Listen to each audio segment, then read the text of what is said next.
welcome to Contemplatio. My name is Antti, recording this in Helsinki, Finland.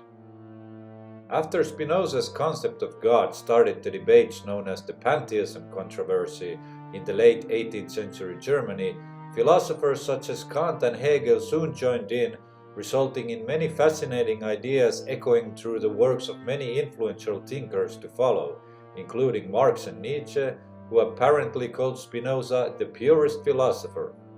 Considering all things Spinoza, Hegel, and related philosophers, Dr. Dylan Shaw is the person to talk to, and I was extremely fortunate to have this chat with him. Hello, Dylan, and welcome to the channel. Thanks for having me. How has your day been so far over there in New York? Not too bad. Well, I'm in New Haven, a couple hours away from New York City, and seems like a rainy day, but I'm here inside, so I can't complain.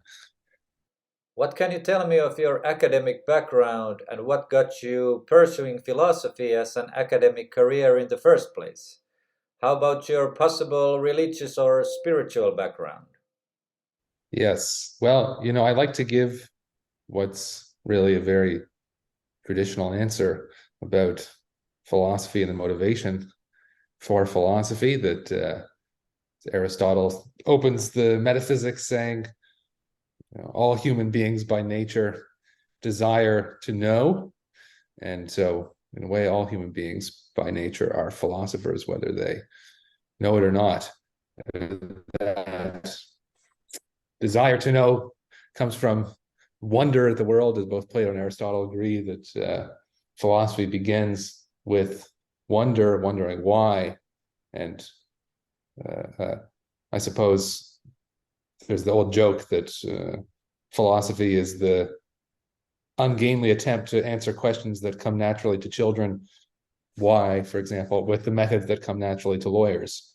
And I think that's been true in my experience. But I guess I was exposed to philosophy from a young age by a high school teacher who read some works of philosophy with me. And, I had a Jewish upbringing and education. So there's sort of an intrinsic philosophical dimension to that tradition. And it took me a long time to find my way to the queen of the sciences, philosophy proper, after some academic forays into physics, anthropology, and other fields. But eventually you come to realize that when you want to ask the most fundamental general questions about reality, in the most fundamental general way, philosophy is the only way to do it. Yeah. Baruch Spinoza was thinking in the same age and tradition as René Descartes, but in which ways did these two thinkers differ the most? Right. Well, I would think that most famously, Spinoza, infamously, we should say, has the view that there's only one substance, one infinite substance, call it God or nature, as he does, whereas Descartes, in a way that, at least on the face of it, is much more in accord with traditional Abrahamic theology, would see there as being an infinite substance, indeed God, but also as well many other substances, finite substances, among which are the human being. Indeed, we have a thinking substance, our mind, and an extended substance, our body. So for Descartes, there's separation between God and the world of creation, whereas for Spinoza, there is just God, and everything that exists, all finite things, are merely modes of that one substance. And that comes with certain other further consequences, namely, for Descartes, there is freedom of the will, again, in what you might think is in a kind of traditional sense, whereas for Spinoza, everything that happens necessarily in accordance with the laws of nature that govern this one substance and all the modes thereof. So, one further point I would say, for Descartes, mind and body are distinct and can interact causally. Our mind controls our body, Descartes thinks, through a certain mysterious activity in the pineal gland. And whereas for Spinoza, mind and body are each two attributes, as it were, of the one substance. There's the attribute of thought, the attribute of extension. So that there's no direct causal interaction between mind and body, but rather bodies only interact with bodies, minds only interact with minds, but they run parallel to each other again. There's just that sense of holism of the one substance of nature. I think that's what I would say. Spinoza inspected the world and reality or nature as God or God as nature in a very sincere and plain way, which makes the fact that he was a lens maker by profession quite revealing.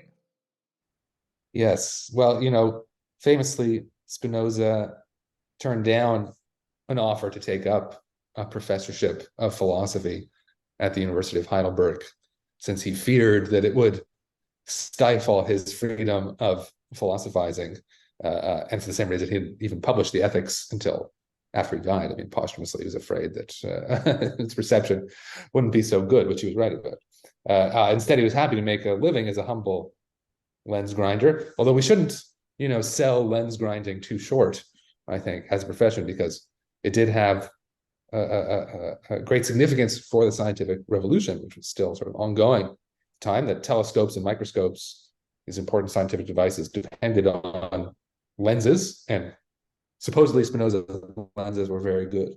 He was a very accomplished lens grinder. But so, and he was in contact with many of the leading scientific minds of his day, for example, the Royal Society of London. So lens grinding, although also, so they say, it brought about his untimely death with the inhalation of silicon dust. So, he paid the price in some way for that decision.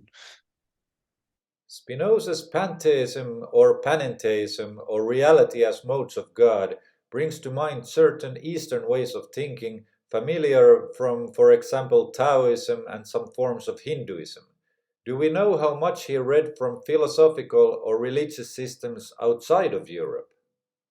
Yes, so my understanding would be that Spinoza would have had no direct knowledge of philosophical or religious systems outside of Europe, simply because texts from the East would not have been available, would not have made their way to Europe in any widespread sense in the 17th century when Spinoza was active. But in the 18th and 19th centuries, when these texts from the East did first start to become available and started to be taken up by German philosophers, became very excited by this material, and were also very excited by Spinoza. I'm thinking of the German idealists like Hegel, Schelling, and also romantics, Goethe, the Schlegels, and this sort of thing, who were all, neo-Spinozists in one sense, at least, seeing Spinoza's holism, his view of all things as part of God, and so on.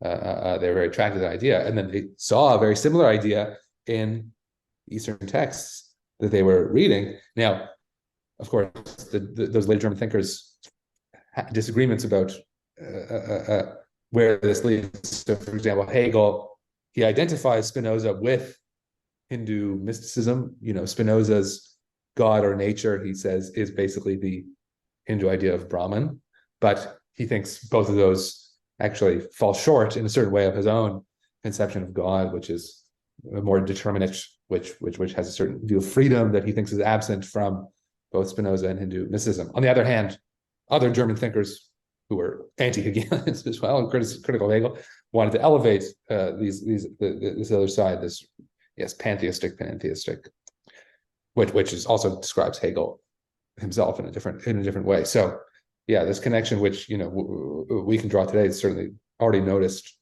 back in the 18th and 19th century by German readers of Spinoza and German readers of Eastern texts.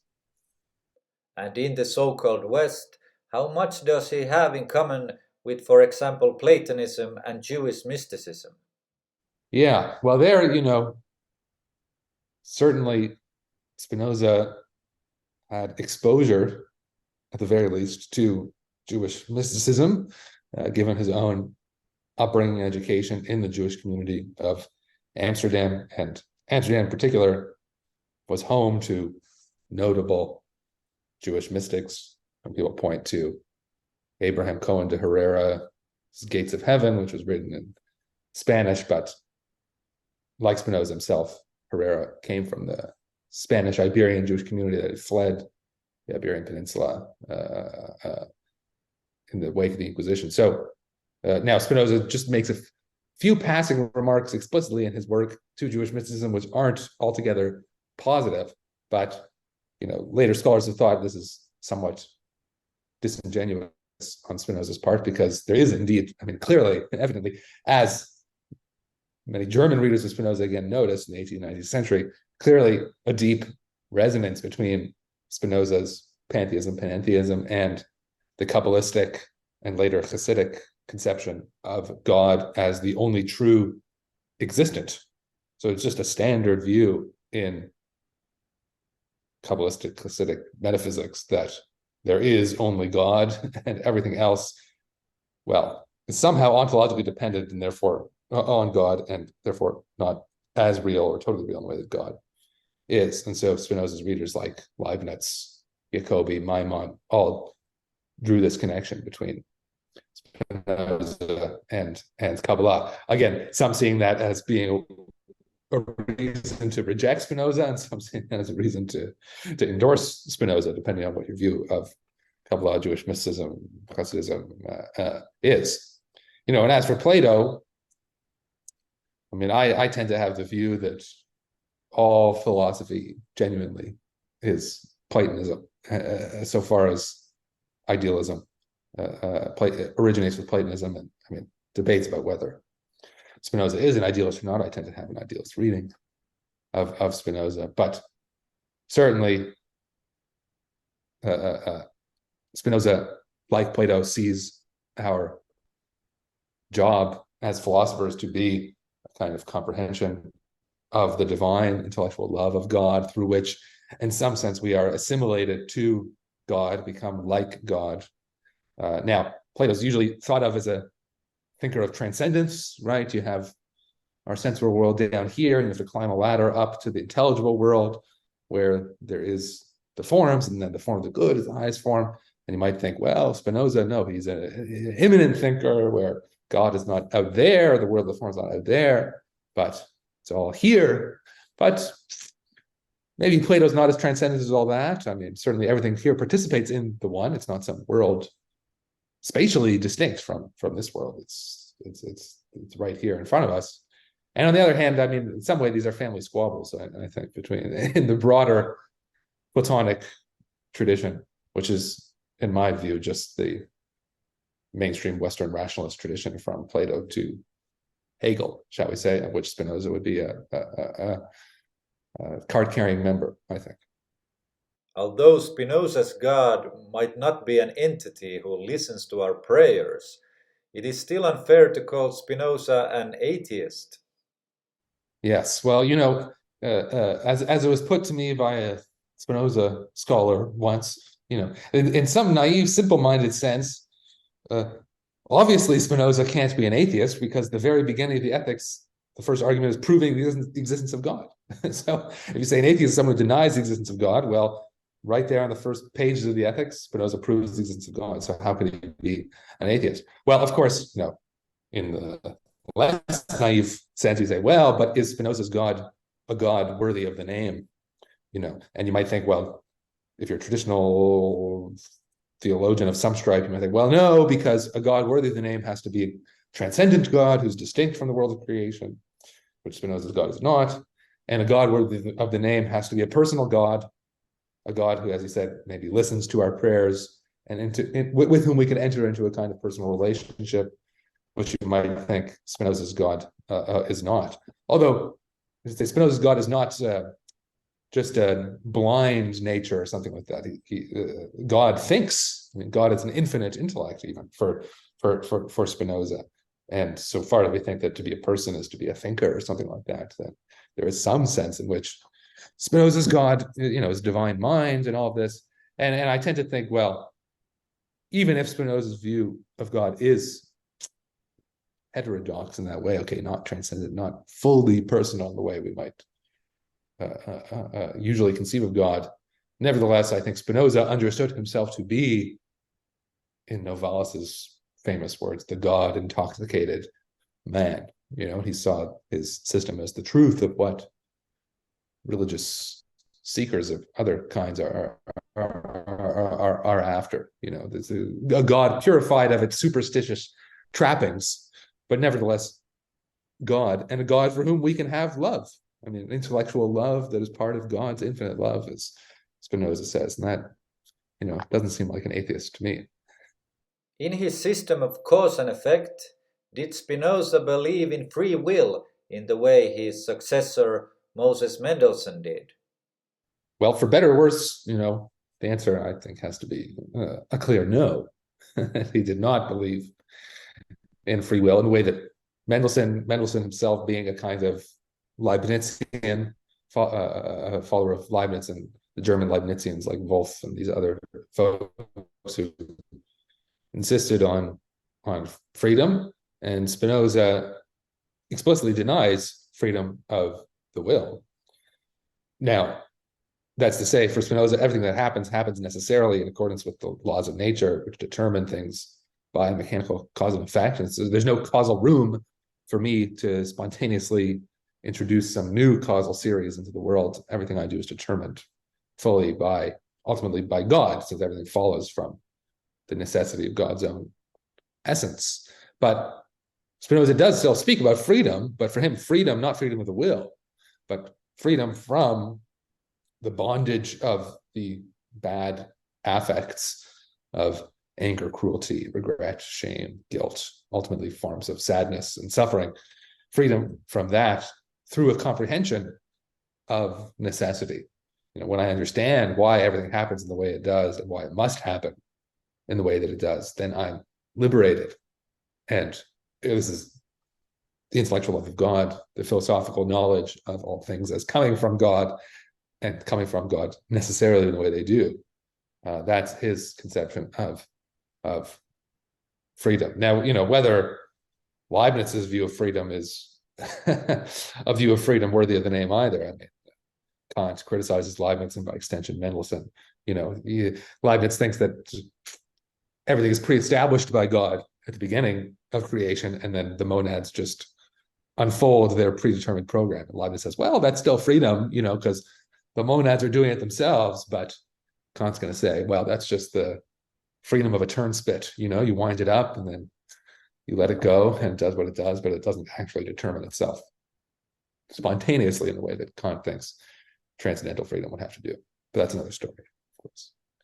In the so-called Pantheism controversy involving Mendelssohn, the person to criticize Spinoza was Friedrich Heinrich Jacobi with his concepts of irrational faith and the leap of faith. Although his attempts to downplay Spinoza brought about a new intense interest in Spinoza, how much did his philosophy influence, for example, the likes of Kierkegaard? Yes, well, Kierkegaard, as far as I'm aware, he does make direct reference on occasion to Jacobi as a predecessor of his own thought, and Jacobi, who advocates the salto mortale, the deadly leap, what might be called the leap of faith, though Kierkegaard doesn't really ever exactly say leap of faith. He does say it is a leap. Faith is a leap. So now, if you sort of think the historical trajectory, that German idealism emerges from, is spurred by Jacobi's challenge that, well, reason leads to Spinozism. Spinozism is tantamount to nihilism because it's denial of freedom, denial of transcendent personal God, therefore morality is impossible, yada, yada, yada, all the consequences he draws out. And so Jacobi says, okay, what's the alternative? Well, to take a leap of faith in the objects of traditional religion that rationalist philosophy, as he sees it, denies. And again, those are transcendent God, freedom of the will, morality that follows from that. And now German idealism, okay, says, well, in fact, we can do reason and rationalism and a systematic philosophy that doesn't have all the negative entailments that Spinoza's system has by in some general sense, synthesizing Spinoza with Kant, that other great philosophical breakthrough, who has many of the desiderata like freedom and morality and this sort of thing. So put those together. Now, okay, you get Fichte's version of that, Schelling's version of that, Hegel's version of that, and Kierkegaard, who comes sort of after the German idealists, and is critical. I mean, especially of Hegel, who he sees as the sort of culmination of German idealism, is critical of, for example, the attempt to comprehend all of reality rationally, to comprehend God himself, to bring religion into to sublate religion into philosophy, from the mere representation of religion to the conceptual comprehension in philosophy. And Kierkegaard says, no, religious truth actually surpasses philosophy. It surpasses the grasp of reason. It's the paradox, the absurd, which can only be reached in a leap. So in a way, it's to say, actually redeem Jacobi, and Jacobi had been dead by then, but to give a Jacobian, neo-Jacobian critique of the German idealists and say, actually, they didn't succeed in doing what they had sought to do, which is to save reason from Jacobi's challenge. But in fact, that challenge still stands and is advanced, I think, by Kierkegaard later on. One philosopher who had concerns about Spinoza's substance monism was Immanuel Kant. What can you tell me of the overall critique he had towards Spinoza? Yeah, well, it's sometimes said that Kant, his most immediate philosophical context was the Leibnizians and German Leibnizians, but there's been good work to suggest at least, that really he thought that Spinoza was the main threat of so-called dogmatic metaphysics as the most consistent rationalist, which was also Jacobi's view, for that matter, that really Leibniz collapses into Spinoza once you look at it close enough. And so I'd say, there's a theoretical critique and a practical critique. So the theoretical critique is, of course, that, well, Spinoza thinks you can demonstrate the existence of God, as he does in the beginning of the Ethics. Kant denies that. Kant denies that we can have theoretical knowledge of God's existence. Spinoza thinks we can have theoretical knowledge of the fact that free will does not exist. We can have theoretical knowledge that everything is just necessary. Kant denies that we can know one way or the other how things in themselves truly are. And that's all because the sort of the meta level view, Spinoza thinks that there is just the world of nature, the world that is God, the one infinite substance that everything's a part of. But Kant thinks that, well, the world of nature is merely the phenomenal world, the world of appearances, the world of space and time, the world that's understood by natural science. But that behind the world of appearances, so to speak, there's the world of things in themselves, the noumenal world. And so our knowledge is restricted. Our knowledge is restricted to nature, to the natural world. And then what lies beyond it, the genuine world of things in themselves, that is blocked. Our knowledge of that world is blocked. But the positive outcome of that for Kant is that God, the soul, and freedom of the will may exist in that noumenal world. We can't know. We can't know whether they are there or whether they are not there. But he at least opens up that possibility. And he thinks there are moral grounds to have faith in God, the soul, and freedom. And they all arise from the moral law, which for him is a law of practical reason itself. And so we have to have a practical, rational faith in God, freedom, and the soul, which is his way of trying to save the objects of traditional religion from Spinoza, but in a way that also preserves reason. So it's not Jacobi's solution, which is just an irrational leap of faith in those things. Kant thinks actually from rational grounds, practical rational grounds, which means moral grounds. There's a reason to think that God has to exist, and the immortal soul has to exist, and freedom has to exist, basically in order to make morality possible. And that is how he tries to, save ourselves from the Spinozist threat. Yeah. As one of the most influential figures of later German idealism, G.W.F. Hegel tried to reconcile the differences of Spinoza and Kant, and this balancing or dialectic trinitarianism is present in the thinking of Hegel in general, as he really seemed to like to imagine things in trees.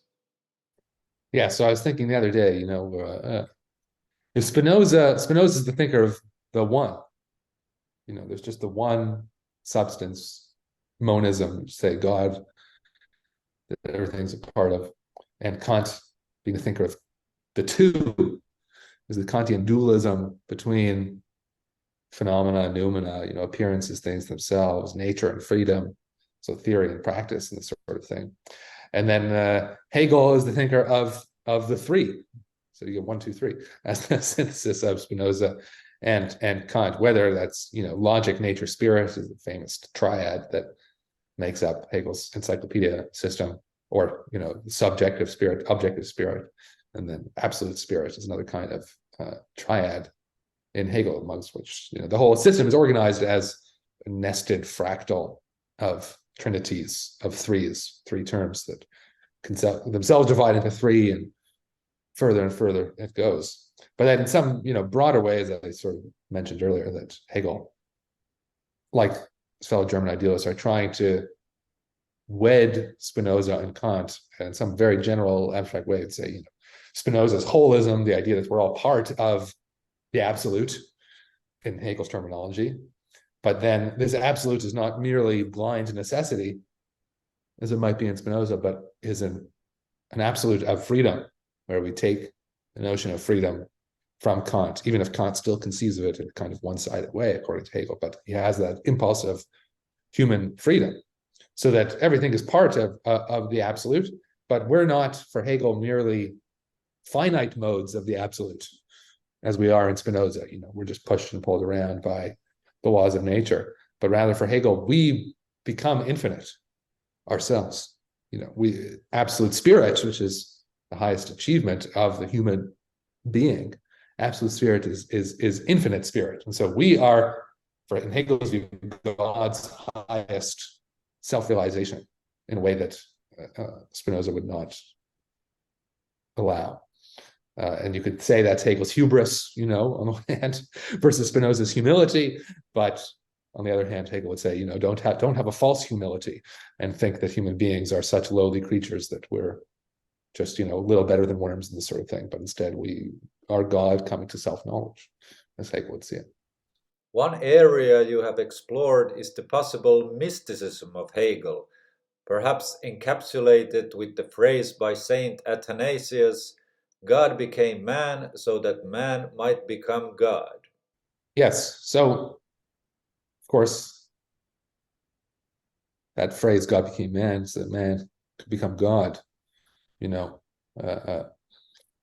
Hegel understands that in a way that, well, some more straightforward theologians might regard as heterodox, if not heretical in some way. Why is that? Well, for Hegel, Christianity as religion is representation, in his technical terminology, Vorstellung.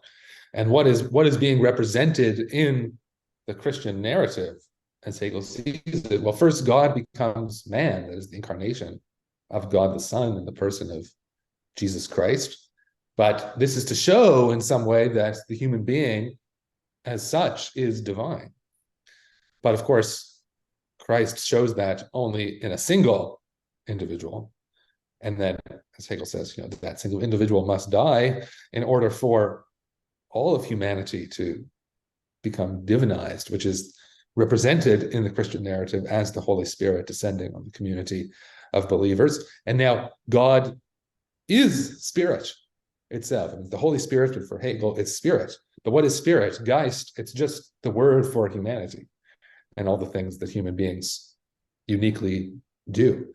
And so, the way that some readers of Hegel today might put it is that what dies on the cross is the God of the beyond, the notion that there is a God out there who could save us or who will redeem us in the fullness of time, that God dies, and then God becomes spirit. But in a way, then it's us. We are God's highest self-realization, really the only genuine self-realization of God. Now, you could regard that as a great mystical truth, but it also starts sounding like a kind of atheistic view as well. This became the sort of the great split in Hegelianism after Hegel's death between the right Hegelians and left Hegelians, or the old Hegelians, the young Hegelians who disagreed. Well, is Hegel vindicating traditional Christianity by showing its rational core and making it, giving it a solid philosophical grounding, or is he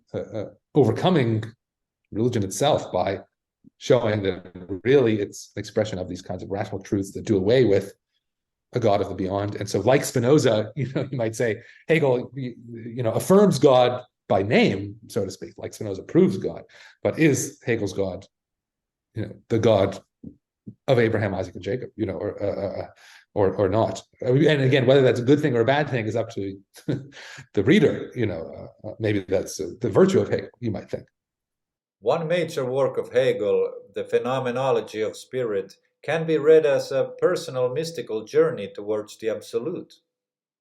Yes. So, if we just look at the table of contents, I guess, of the Phenomenology of Spirit, we start with consciousness, which is just the human individual looking out at the world, relating to the objects of the world. And the whole journey of the phenomenology is going to be a kind of transformation of consciousness into higher and higher forms of being. So we get this is just a table of contents, from consciousness to self-consciousness, to reason, to spirit itself, then to religion, and finally absolute knowing. So, Hegel calls the phenomenology a ladder of the education of spirit, of ourselves, so far as we read the book, from our own consciousness up to absolute knowledge. And what is absolute knowledge? For Hegel, it's just the recognition that the absolute is not something outside of us that we're trying to get to as if it's out there. Rather, the absolute is us. He says it has been with us from the beginning. And absolute knowledge is absolute knowledge in both senses, right? It's knowledge of the absolute, but it's also the absolute knowing itself. And we, as the absolute, when we know ourselves and know the world, it is the absolute knowing itself. And to realize that, is the sort of the mystical journey, if you want. Hegel says the mystical, this is in the phenomenology also, is not the concealment of a secret, the ineffable mystery. It says the mystical is the knowledge of the union of oneself with the absolute, with the divine, which is what all the mystics in their experience, their mystical experience, have articulated. Hegel thinks, for better or worse, that he can give a sort of a philosophical account of this union, which takes the mystical experience and even elevates it into systematic philosophical form, which a mystic may regard as a kind of betrayal, perhaps, of the ineffability of mysticism. But Hegel sees it as the confirmation and culmination of that journey. Thank you very much for the interview, Dylan. What can you tell us of your future projects? Well, I'm working on making this book, Hegel's Concept of Reconciliation, on absolute spirit. I'm working on a project, Hegel and Judaism, now in my postdoctoral work. And, my secret project is to one day have a system of special metaphysics of my own, but that will take some time to bring to its full and final form, but one day.